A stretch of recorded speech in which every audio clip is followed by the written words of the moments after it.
Hello, everybody. It's Suzanne. It's Suzanne Reese, and we're going to start our webinar now. Can everybody hear me? Could you just give me a little yes or no in the chat box, and then I know that the recording's working. So today is going to be the topic of remote learning. Come on, don't be shy. Somebody send me a message in the chat box to tell me that you can hear me. Yay, great. Okay, so we can start our presentation because I know that you can hear me. So let's go to our topic. So we're going to deal with remote learning. And I know that a lot of students have started this year expecting to have face-to-face classes. And because of the challenging times that we're in, we are having to adapt the way that we learn. And of course, that has implications for how we understand the information that we get, because we're expecting it one way and then suddenly it's being delivered in another way. And I thought this would be a really good topic because I was actually seeing and hearing things that I thought, students actually having a problem with remote learning. They're having a problem because that's not what they expected to receive. So they're confused. They're not sure about how they learn and how it's different. And what they really need to think about is, okay, we've given this task to do. How are we going to learn in a different way to the way that we've previously been learning?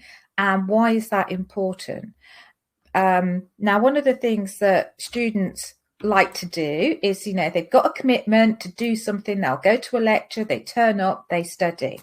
But what happens when you're studying at home and nobody can see you? Sometimes your lecturer can't hear you. And there's this distance immediately between what you're doing and what you used to do before. And I think it's a bit like the analogy where you go to the gym to do your exercises. Now, people who go to the gym to do their exercises go to the gym for a reason. They go to the gym, they'll actually do their exercises. Now, compare that with people who are going to do their exercise by watching it on TV or YouTube or something. What happens? Sometimes they don't feel like it, they get a bit lazy, the routine isn't there, and they don't do their exercise. So they physically go to the gym because they know that's the way that they're definitely going to do their exercise. And it's a little bit like that with studying. When you physically have to go to a location to study, then that puts you in the mood to study, because if you're going to the library, you're going to a lecture. Now, if you're studying in your bedroom, are you motivated in the same way? So that's the reason why this talk started, all about remote learning and how to study. And really just to identify some of the problems and to make you think about what you need to do to make sure that your study is effective this year as it has been in previous years. So let's start. Change is disruptive and we don't like things to change. We're used to going to our lectures and going to the library, and now we can't necessarily do that. And your mind takes time to adapt to that change, but you've got to help it. It's about your mindset. If you feel, I don't like this, it's disruptive, you want to resist it, that's exactly what's going to happen. You're not going to be motivated, you're not going to do any work, and it's not going to end well. So you have to give yourself a stern talking to. Change is happening. What did you expect? And you're going to have to learn to deal with it. So these are 6 problems that I identified with remote learning. 1, ghost appearance. You don't have to be there, so you just log in and you don't actually turn up. You're not there. 2, multitasking. Oh, I'm listening to a lecture, but I'm actually tidying my room, scrolling through my Instagram account, doing, a YouTube video and chatting with my friend on Facebook or LinkedIn. So multitasking. 3, I don't have to prepare my work because nobody's checking it. I'm not physically going into class. So it doesn't matter if I don't prepare. I'll listen to the recording. It'll be just as good. And I get away with not doing my preparation. 4, it's all remote, it's online. I don't have to contribute to the discussion. I just log in, listen to what everyone's chatting about. I don't even have to put my mic on if I don't want to. I can just tap a few things in the chat box, and that's the end of the class. 5, there is no one to give you feedback. So I'm doing my work, I'm going to the class, but no one's really looking at it. So, well, I don't know if I'm going wrong or not. And 6, after 1 to 5, your motivation level is starting to go down. And then you find it harder and harder to prepare, harder and harder to engage, harder and harder to focus and pay attention. And that's a horrible place to be. So we're going to start at identifying how we can cope with those 6 problems by doing them in reverse order. We're going to start with the motivation. So, motivation. Why are you studying? What do you want out of it? Visualize your dream, because that is what's going to get you through this challenging time. If you just think about the subject and the assessment, that ain't going to be enough.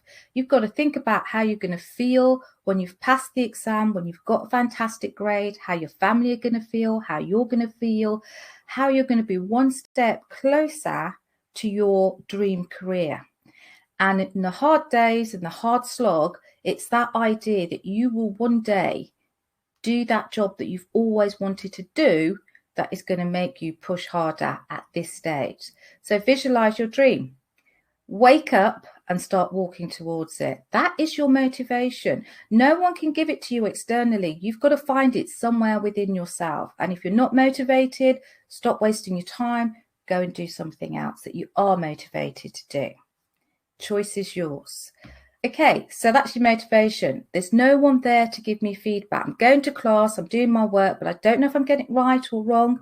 Well, what do you do when you're in a physical environment? You're doing your work and you want some feedback.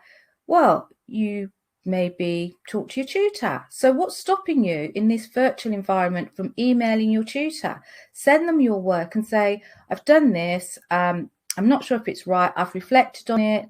Could you have a look at it and give me any pointers? That's what your tutors are there for. So email your subject tutors. Reflect on the work that you've done. Quite often you'll get a sample answer. Look at your work, look at the sample answer and identify where your work is different and understand why your work was different to the sample answer. Peer study groups, so important to keeping you motivated and pushing you on, because that little bit of competition is always helpful in your peer study group. So think about working with other students, and just as you worked with them in a physical environment, in the virtual environment, you just all have a Zoom call, you meet up on WhatsApp or Instagram Live, and you all work together in a study group, motivating each other, dealing with any problems, working out strategies and solutions to your subject, okay? And if you do those 4 things, you will find that you'll gradually start to get better. Part of the process of understanding how you improve is being able to understand where you're going wrong, why you're going wrong, and how to put it right. And a lot of that you can teach yourself by looking at sample answers, by reflecting on your work, by working in study groups with your peers. And if you don't get it, your subject tutor is still there to help and give you feedback. So they haven't disappeared. They might be working remotely, but they're still there to help you. Use the resources that you have paid for in your degree course. So, feedback done. You don't have to contribute in class. So quite often I struggle sometimes with students who just don't want to engage virtually. And that's a great opportunity that they're missing out by not engaging, because we learn by discussing, by debating, by collaborating, by speaking. And we can do that in the virtual environment. You don't have to be physically in the classroom. And by not engaging in your virtual classes, what you're not doing is clarifying your thoughts, making sure that you understand the subject.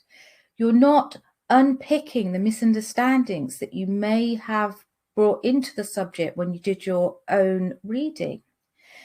You're developing your confidence, your speaking skills, your debating skills whenever you answer questions in your virtual class session. So not only are you improving your subject, but you're developing those soft skills that you need for interviews and for jobs in the real world. So not engaging is very short-sighted.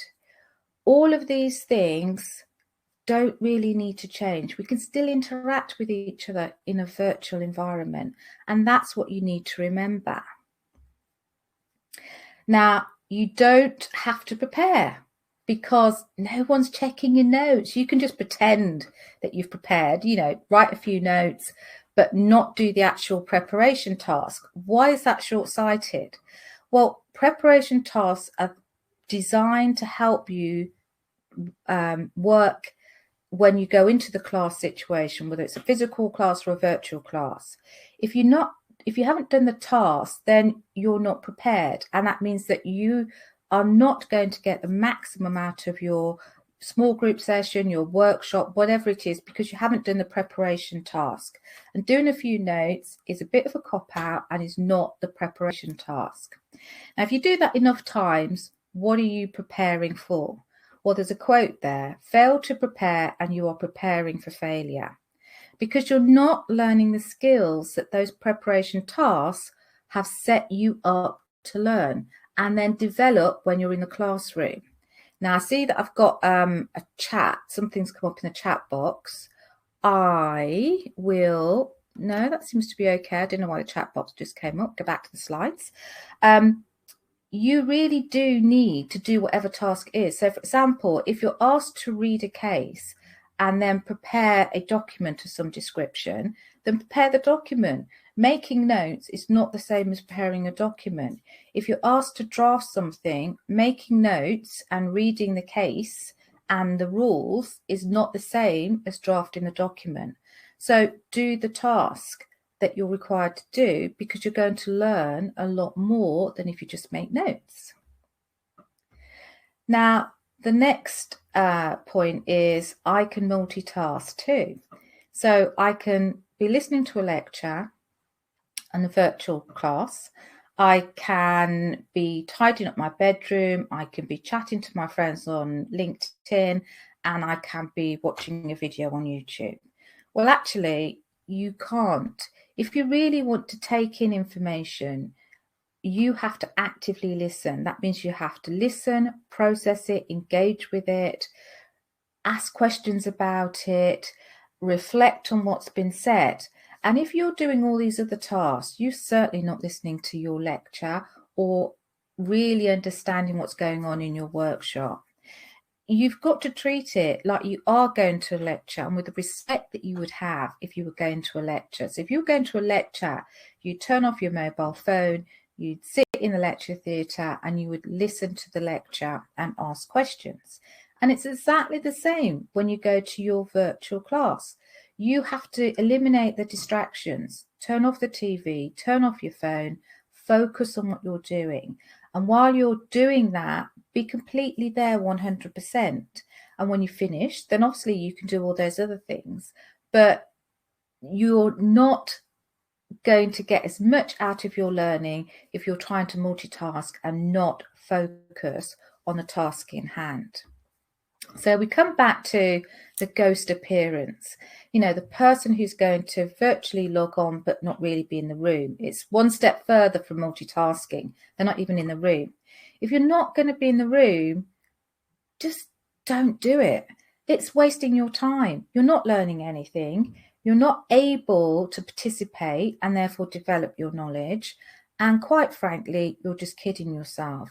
And I think really what you're doing is what we looked at earlier. You're failing to prepare and you're preparing for failure. So the risk is, especially in this virtual environment where things are more challenging to study, is that people are not preparing, they're not engaging, they're not contributing to class discussions and developing their soft skills. And those students who do that, unfortunately, have got the same test and standard to pass as if there was a physical class. And if you're doing all of those things, then you're not properly preparing, and you are really preparing to fail. And nobody wants to spend a lot of money to fail a class. So in conclusion, the virtual world is challenging, and it is frightening sometimes because you suddenly find yourself in an environment that you didn't want to be in. But if you can really just focus, sorry, I've just got the wrong slide. If you can really just focus on fixing those problems, you will see that this is just part of the process. Your learning can be just as good. Your engagement can be just as good. In fact, it can be better because now you don't have to necessarily network and have study groups with people in your class. They can be at your university, they can be at different institutions, they can be international even if people are doing the same course. And therefore, there's the opportunity to network virtually with so many more diverse people and to actually be part of a study group that is going to be really helpful to you after you finish this course, because now you've got these connections with a much more diverse environment and much more diverse people. So remote learning, challenging, but I believe students can rise to the challenge. And once they do, they'll find that their learning can be just as good as in the physical environment. And where are all these skills going to take you? Well, we know that the workplace is going to change in the future, that it's going to be more online, it's going to involve more applications and digital tools. And if you learn to use the tools that you're using now, you're going to be in such more advanced and better position than the student who just went into the physical environment. Now you're happy engaging remotely and digitally, collaborating with people remotely. And that is going to be a big plus for future employers. So see this as an opportunity and not just as a barrier to learning, but something that's going to put you in good stead for the future. Right, I've spoken for 20 minutes. That's enough. I'm really interested to hear what questions you have about your remote learning and how we can help to make things better. So I'm going to stop my slideshow. I'm not quite sure why my camera's not showing. I am here. Let me see, turn on. Yeah, let's turn that on. Hey, there I am. Okay, thank you everybody for joining me. So let's start. Do you have any questions? Because this is the best bit of the webinar. Have you had any problems with your remote learning? And just send them out. And, oh, sorry, the sound's dipping. I hope it's worked out eventually. I can't put the sound up because I get terrible feedback on my mic. I've put it up a little bit, so I hope that works. Do you have any questions for me about remote learning and any problems that you've had with remote learning? The one thing that I sometimes see is students with internet issues. And if you're in an area with internet issues, that is just so frustrating. The only thing I can say is like, you've really got to think about your internet supplier and get a supply that is stable, because internet quality is everything in this world. So do we have any questions? I've got one here. Thanks, Liv. How about when the course is online only and you haven't actually met any of the colleagues? How do you get a support group? This is easy. When your course is online only, before the course starts, people start to log in and they chat. And then sometimes during the course, you'll be put maybe in collaborate groups. That's a great opportunity when you're in those groups to get to a feel for people in that group and identify people who are prepared, who are willing to engage and talk in the collaborate group. And then just email them afterwards, because although your course is online, you should still be able to communicate with people in your group. So either before the class starts, put something in the chat box saying, I'm interested in starting a study group. If anyone else is interested, please drop me a line. This is my WhatsApp number or whatever.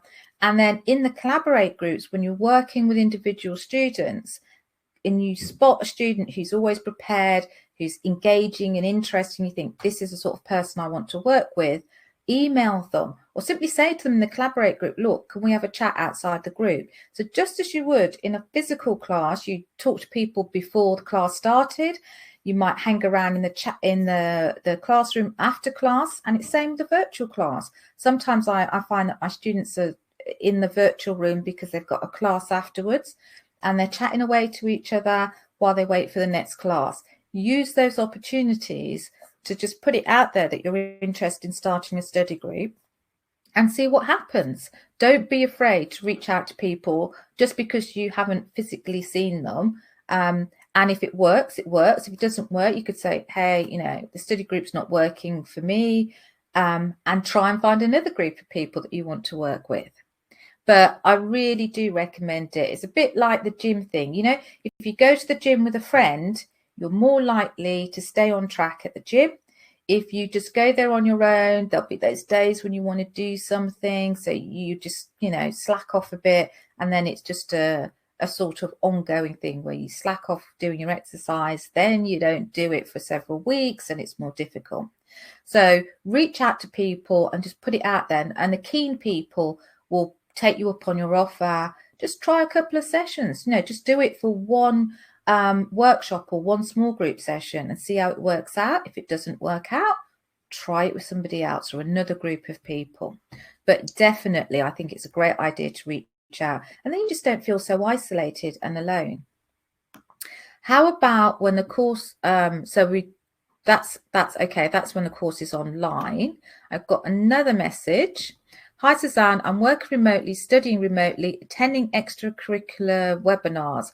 Have you got any tips for stopping my feelings of being webinared out? Yeah, don't do so many. I think it's really important. And I heard a student talk about this in a webinar that I was co-hosting with some people. And what he said is, I got so overwhelmed by online activities that, you know, I just had to go into my room, close the door, not go out for a long time. And what he said is, choose the things that you want to do. And like in the real world, there are lots of things that you want to do, but you don't go out every single night. You sort of go, okay, really, I'm the sort of person, I can go out 3 nights a week and I'm fine. 5 nights a week, I'm just on empty. So only choose 3 things during the week, or maybe 2 things during the week, and leave a gap so that if something really good comes up that you want to fill your time with, you've got the flexibility to do it. But it's about setting limits on yourself. And even if a webinar says it's a webinar for 2 hours, you know, after an hour and you've had it, cut out, do something different, because you can't study online, collaborate with people in study groups online, do extracurricular activities online. You're constantly looking at a screen. It's going to send you insane. So ration the webinars that you go to outside of work. It's draining, it's tiring, it's different to a physical meeting up, but it's just as draining. So just as you wouldn't plan to go out 5 days a week, well, I would never plan to go out 5 days a week. Plan what you know makes you comfortable, and sometimes less is more productive. So if you plan to do less webinars, just choose the best 3 or the best 2 that you want to do each week. Leave a little gap so that if something good comes up, you've got the flexibility to put it in. And also remember that long webinars are very draining. So after you've done a 2-hour webinar, really cut down screen time, forget Instagram, forget Facebook, do something totally different so that you can re-energize yourself. And that's a good way of keeping yourself in those boundaries. Your primary obligation is to make sure you can do your studies and your preparation online. Everything else, you know, is icing on the cake, and you don't want too much icing. Okay. Do we have any more questions? My lectures are pre-recorded and my seminars are only 30 minutes now. I felt very demotivated and I'm now behind on my work and now I'm feeling overwhelmed. Do you have any tips on how to get through this? Okay, I understand that sometimes when you've not got the level of engagement that you're used to having in the physical environment, and then you get less. So you've got pre-recording lectures, you don't have to actually go to a physical lecture, and you've got 30 minutes seminars, and you're just like, oh, that's not a lot, I can do that in my sleep. And then your motivation level goes down. It really is easy to do, and I'm sure you're not the only person who's done that. It is so easy. And also we've got all this other stuff going on in the background that is difficult for us to focus with the crisis and the challenges that are going around us, and that's also demotivating. So 1, stop beating yourself up about it. 2, you're overwhelmed. It's time to start to take small steps. Okay, so take small steps. Don't try and do everything at once. So you've fallen a bit behind with your preparation. The first thing you need to do is start to say to yourself, okay, I need to keep up with my current preparation, and I need to eat into the backlog. If I try to do all of the backlog in one go, it will just be impossible. So maybe each day I'm going to do an extra hour to work on the backlog that I missed when I wasn't motivated. And if I do 10 hours extra over the next 10 days, how far will I get through that backlog? So try and work out what a timetable would be to get the backlog reduced and stay on track with your current work. If you just spend an hour extra to get on top of the backlog, that's going to be such a help, and you'll feel much better. If you try to spend 3 days trying to deal with the backlog and keep up with your work, you're going to fail at both, because you start to feel overwhelmed, you get less productive, you don't do your current preparation, and it all becomes too much. So I would also say that if you're really, you can't catch up with a backlog, then maybe talk to your subject tutor and see if you can get some extension or some extra time for doing things that you have to hand in.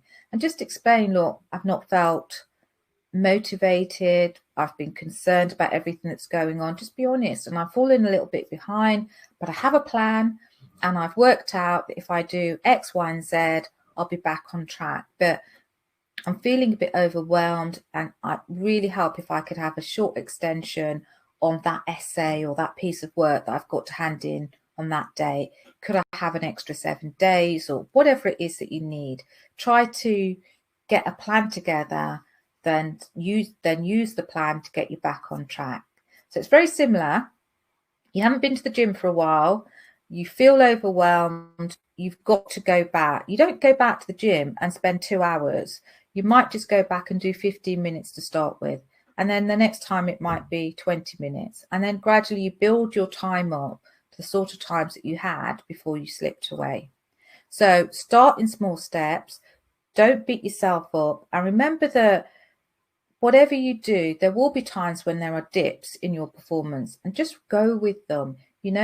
Don't feel that you have to be perfect all the time, because no one could be perfect and prepared and motivated all the time. There are times when you're not motivated.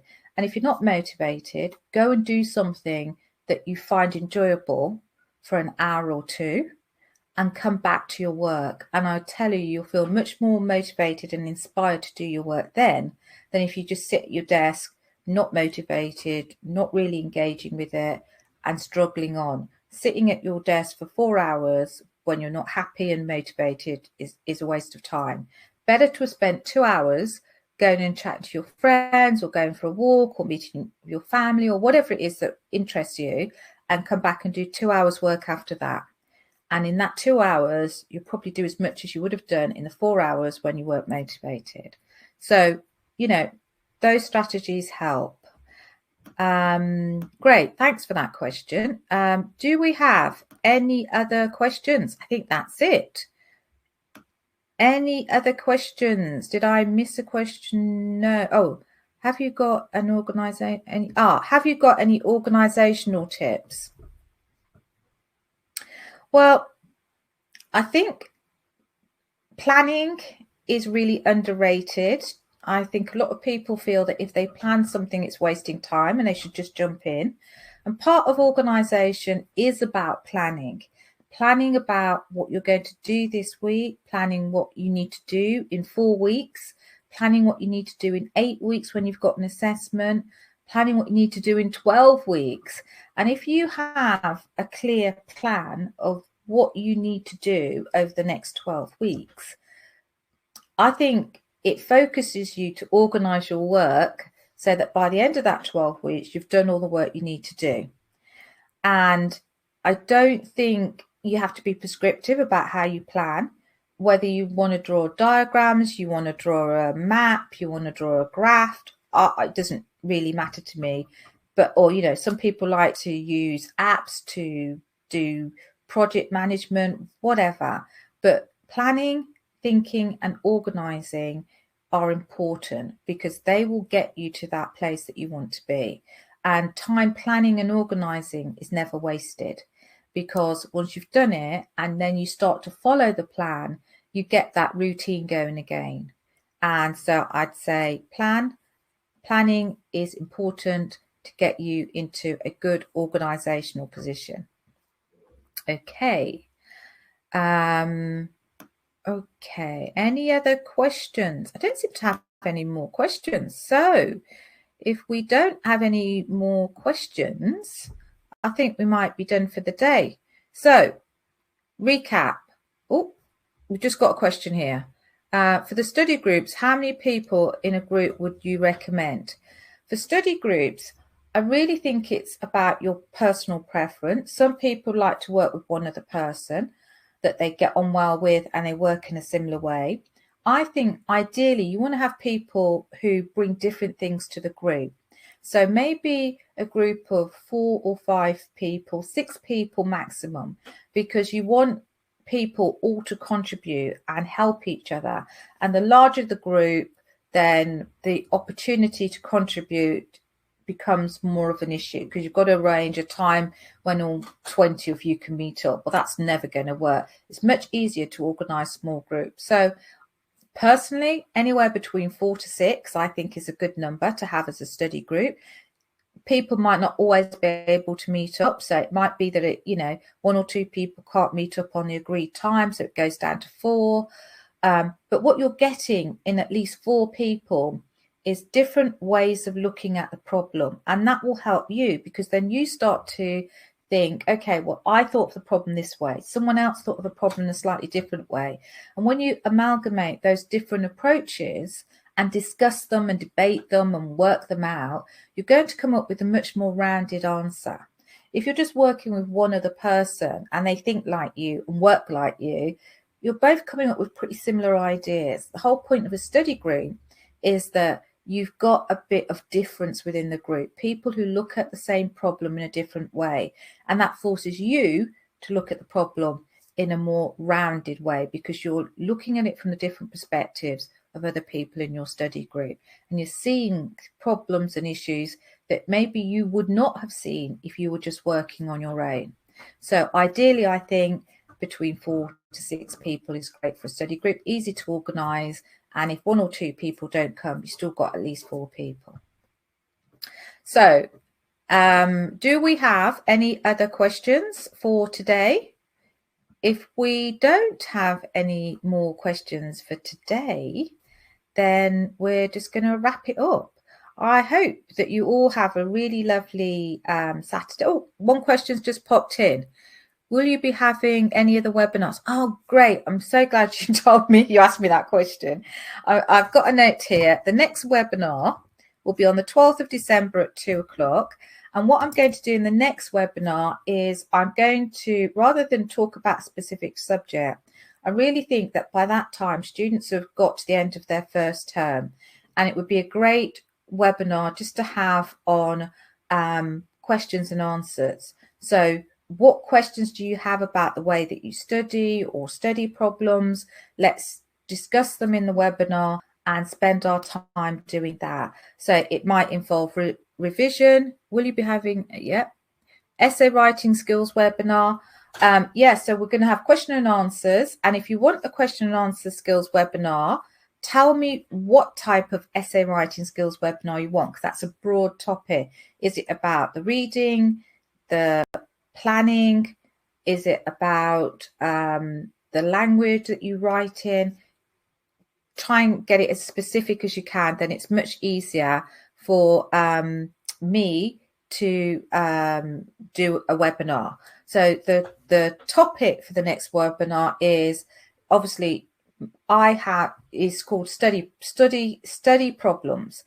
Bring any study problems you have, whether it's about reading, working in a group with people, whether it's about understanding information, if it's about, the dynamics in a group, any issues around studying, bring to the class and we'll try and sort them out. Okay. If you don't have any other questions, I would like to wish you all a really lovely Saturday. Thanks very much for joining me today. And I will be back on Saturday, the 12th of December at 2 o'clock. I'm going to put it up on my website, the event. I'm going to do it now. And you can either sign in or there's an auto sign for those people who want to do all of the series. And the topic is going to be help me with my essay problems. Sorry, help me with my study problems. And if you've got essay problems, you can ask those questions. What I'm going to ask you to do is to email me at inquiries@inspiredstudy.com. I'm going to put it in the chat box, and it will help if I get some questions beforehand, and then at least I can do some preparation. I'm just going to put the email address into my comment box.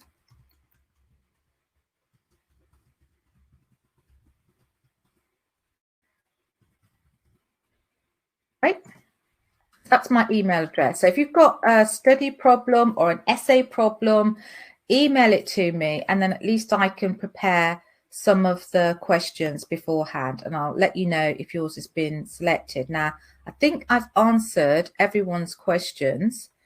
Olivia says, is anyone here studying for the QLTS?